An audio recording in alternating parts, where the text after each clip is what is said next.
Кайрылы күн достар, сіздерге бүгін қамырды дұрыс илеп және де дұрыс жаюды үйрететін боламын. Қазір мен илейтін қамырым бұл ет ауқаттарға және де мантыға, перменге, кез келген тағамдарға, қамыр тағамдарына болады. Ең алдымен бізге жылы су, жұмыртқа және де тұз керек. Жұмыртқаны қосатынымыз себебі, өйткені біздің қамырымыз дайын болған кезде бір-біріне ажырап кетпеу үшін, және де ет ауқатқа қосқан кезде ет ауқаттың қамыры тал-тал болып, әдемі болып пісу үшін міндетті түрде жұмыртқа қосуды ұмытпаңыздар. Және де кеспе, көже, лапша секілді бірнеше тағамдарға осы жұмыртқаны қосып илеген дұрыс. Және де тұз. Тұзды да барынша ащы қылып салыңыздар, көбірек салғандарыңыз да жақсы. Араластырып алдық. Енді ұнымызды аз-аз мөлшерде сала отырып, қамыр илейміз. Мен ең бірінші осындай қасықтың көмегімен араластырып алсаңыздар болады. Маған осылай қасықтың көмегімен араластырып алған ыңғайлы.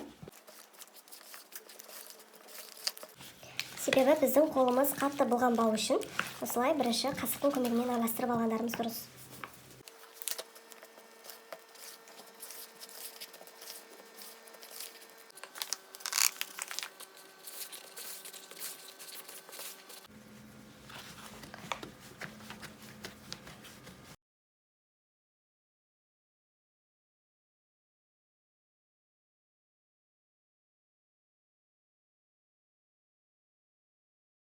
Шамалы бір кепкі қамырға келген кезде, міне қамырымыз келді, асты таза.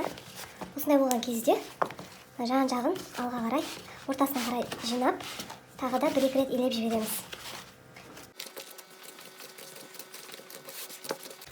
Енді ұнды қосудың қажеті жоқ. Өйткені сіздер қай уақытта білесіздер, что ұнды қосудың қажеті жоқ. Өйткені қамырларыңызды осылай алған кезде асты таза болатын болса, жабыспайтын болса, болды, ұнды қосудың қажеті жоқ. Біздің қамырымыз дайын. Енді тағы да қамырымызды ортаға жинап, кемінде 1 сағатқа тындырып қойып қоямыз. Міне. Осылай қатты болмайды, жұмсақ болмайды, орташа мөлшерде болады қамырларыңыз. Мінекей. Бетін жауып, кемінде 1 сағат тұруы керек. Мінеке уақыт өтіп шықты, біздің қамырымыз дайын. Мен осылай жасап 3 бөлікке бөлдім. Сіздер оқтаудың көлеміне байланысты бөлікке бөлесіздер. Қамырды енді жайып үйренетін болсаңыздар, кішкене бөлікке бөлгендеріңіз дұрыс. Енді қамырымызды жая бастаймыз. Ең бірінші ұнымызды сеуіп, қолымыздың көмегімен осылай дөңгелек пішінге келтіріп аламыз. Одан соң қамырымызды үстінен дәл осылай басып шығамыз.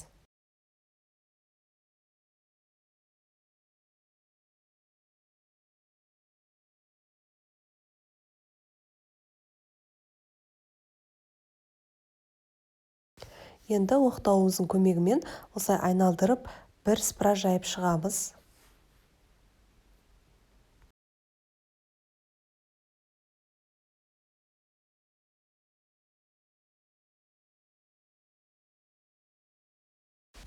Ендігі кезекте қамырымызды оқтауға орап, осылай жаямыз. Бұл кезде сіздер қамырдың үстін қатты басып жаймайсыздар. Өйткені қатты басып қойсаңыздар, біздің қамырымыздың формасы әр түрлі болып кетуі мүмкін. Яғни бір жері жұқа, бір жері қалың болып кеткені осы бас жағында дұрыс жаймаудың кесірінен. Сол үшін өте жайлап жаямыз, қатты баспай. Дәл осылай 2 минут көлемінде жаямыз. Арасында ұнды себуді ұмытпаңыздар.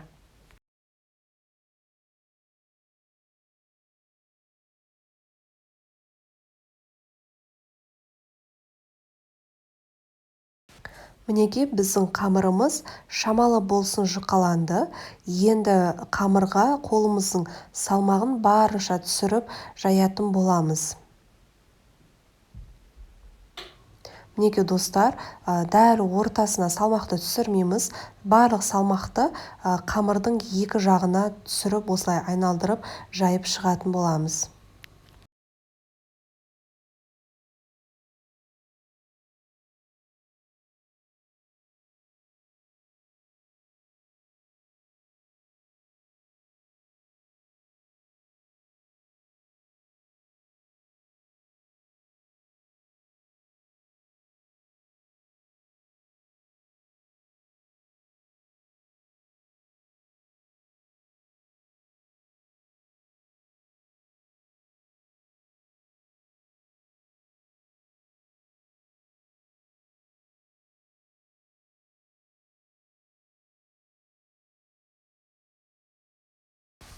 Біздің қамырымыз дайын.